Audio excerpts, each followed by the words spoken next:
13 अप्रैल 2024 की रात मध्य पूर्व का आसमान अचानक रोशनी से भर गया। ईरान से सैकड़ों ड्रोन और मिसाइलें इजराइल की ओर बढ़ रही थीं।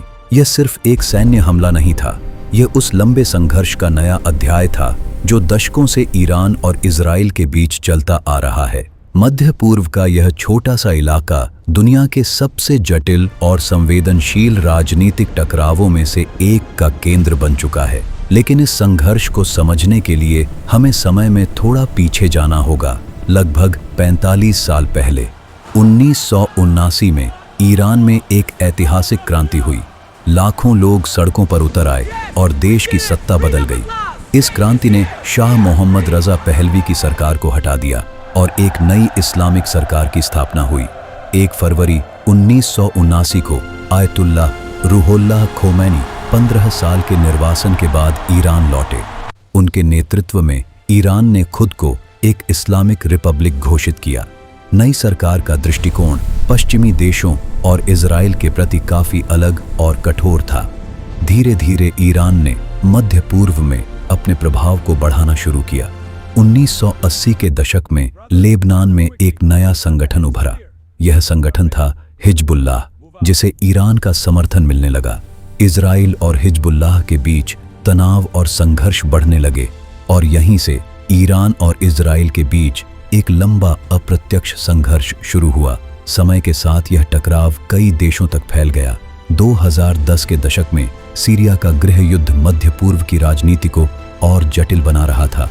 इस दौरान इजराइल ने सीरिया में कई हवाई हमले किए जहां ईरान से जुड़े ठिकाने मौजूद थे। इन हमलों का उद्देश्य था सीरिया में ईरान की सैन्य मौजूदगी को सीमित करना। लेकिन हर हमले के साथ दोनों देशों के बीच तनाव बढ़ता गया। 1 अप्रैल 2024 को सीरिया की राजधानी दमिश्क में एक बड़ा हवाई हमला हुआ। यह हमला ईरान से जुड़े एक परिसर को निशाना बनाकर किया गया था।